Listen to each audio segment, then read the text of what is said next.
Well, happy freaking fun Friday! Here's a story for you. It's 1972. I'm living in Long Island, that's where I grew up. And I decide I'm going to become a vegetarian. Now, when I tell people this, back in 1972 in Long Island, they're like, what is that? Think about it. It's 1972. I'm like 15 years old. I literally did not know another vegetarian. Where did I get this idea? Well, I told you about my drum teacher once before, Michael Adist, the bohemian beatnik. He was straight edge before there was a word called straight edge. No drugs, a jazz freak. Smooth. Mr. Know-It-All. My dad called him the walking encyclopedia. Ask Michael, he knows everything. This was before Google and all that. He was Mr. Wikipedia back then, but we called him the walking encyclopedia. Just don't go to the library, just ask Michael. He was like 15 years older than me. He was in his 30s. I was 15. And he had given me books on like yoga and meditation, Eastern philosophy. I'm meditating and all this. And somewhere in there was mentioned, ahimsa, nonviolence. And I was like, well, I love King. I couldn't imagine somebody killing my dog and eating him. To me, it was grotesque. So that was it. No meat for me. And I didn't know anything about diet, how it was going to affect my diet, whether it was healthier or not. It was just whatever I'm eating now, I'm just take the meat out of it. I like peanut butter and jelly. That's what I'll have for lunch. What am I going to have for breakfast? Well, at our high school around the corner, there was a little deli. It was someone's house, and they converted their garage into a little deli, and they made sandwiches. It was called Santini's. Italian couple. They were an older couple. They had some kids in high school. Everyone went to Santini's. Everyone went to Santini's. It was like 2 blocks from the high school. We went there for breakfast. We went there for lunch. It was the hangout. And there was a little area inside where you could sit down on this bench area. But only the seniors were allowed back there. And out of the seniors, you had to be cool. You had to be super cool. Mostly, you were in a fraternity. We had fraternities in high school. Those are illegal now. But that's another story. I would go to Santini's. My favorite breakfast was a buttered roll. I'm talking about a French roll, soft, fresh, crispy on the outside, sweet, fluffy on the inside with butter. That's it. All right, I could still eat that. For lunch, peanut butter and jelly. Sometimes if I go to Santina's, I'll get a cheese sandwich with lettuce and tomato. That was it. My parents freaked out. You see, I was behind several years in my physical development compared to my siblings and friends. All my friends were a foot taller than me. At least my sister, Michelle, who was 3 years younger than me, was the same size. So they took me to a specialist, a growth hormone specialist. Did x-rays, did all this blood work. I sat in this guy's office in Manhattan. We'd go there. My mom took me there. I was like 14 or 15. And I would drink like glucose or sucrose or something all day. And every couple hours they would draw blood from me. And I was there all day. It was horrible. And they did all these tests and determined that I had a hormone growth deficiency. So I was going to get injections once a month to kick my hormone system, give it a boost. So I had just started this therapy. So they're like, wait a minute. You're going to be a vegetarian? You're not going to get any protein? And we're just wasting our money. How are you going to grow? I said, I don't know and I don't care. I don't know and I don't care. I had done a ceremony for all of my leather goods. Sworn off leather. If you're not going to eat meat, you got to swear off the leather. Well, Michael gave me these deerskin gloves. They were light tan. I had a BB rifle. I used to go out in the backyard and set up bottles and shoot it with my BB rifle. We created some havoc with the BB rifles and the BB guns.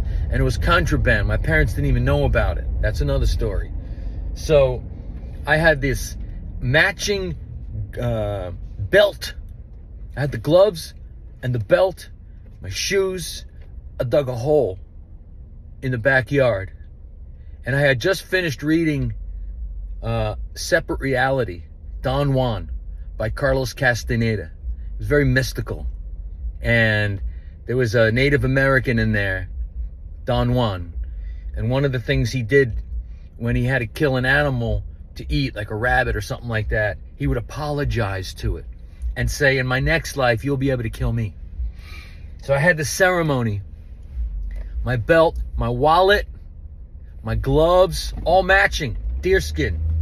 My shoes, buried them. Apologized. That's it, I'm done. So I was pretty committed. We got to go talk to the doctor, my mother says. You know, we're spending all this money. Look at you, Mark. You need to grow. Let's see what he says. So they take me to him. He reminded me at the time of Mr. Purdue. You know, the chicken guy? Purdue Chicken. Look just like him. The head, the bald head and everything. Look just like him. Talk just like him. He gets me in his office and he goes, okay, why don't you want to eat meat? What's wrong with eating meat? I don't know. I don't like killing animals. Would it be okay if we just cut the meat off the animal? Would that be okay? And I'm like, ha, very funny. So he goes, listen, if you don't eat meat, you're not going to get enough protein.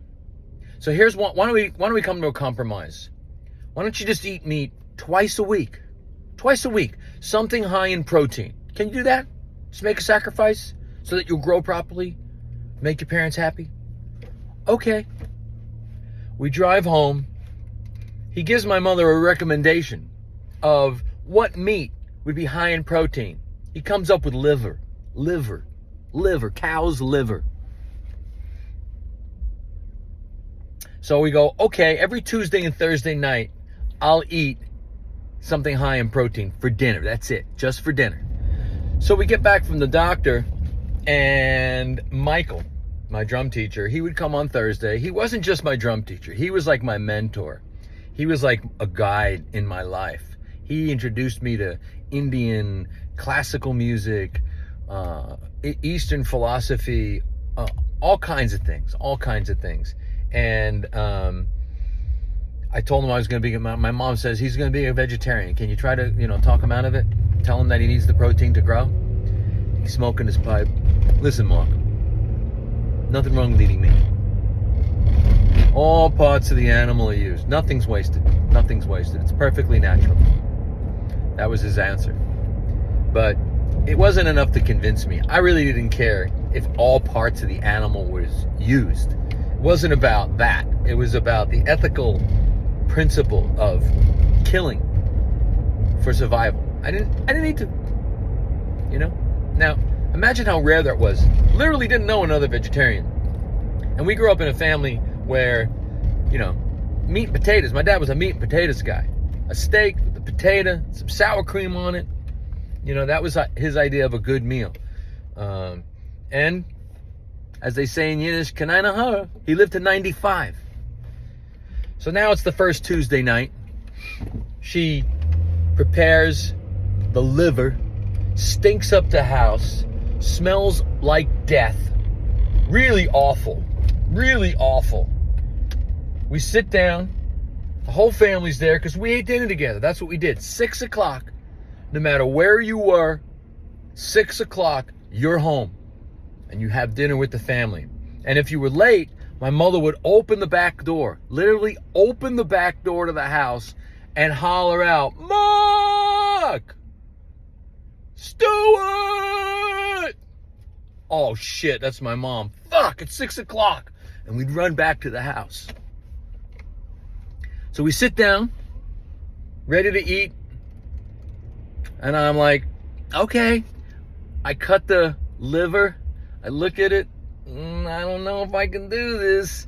I put it in my mouth, and I'm like, pah! That is disgusting. I am not doing this. I get up, I walk away, I go upstairs, and I get to the top of the stairs, and my mother says, Mark, what about what the doctor said? And I said, listen, I don't care what the doctor said. I'm not doing it. Okay, be a midget. See if I care. Well, it turns out I'm not a midget. I lasted as a vegetarian for 35 years. And then something happened. But that's another story. You guys have a great weekend.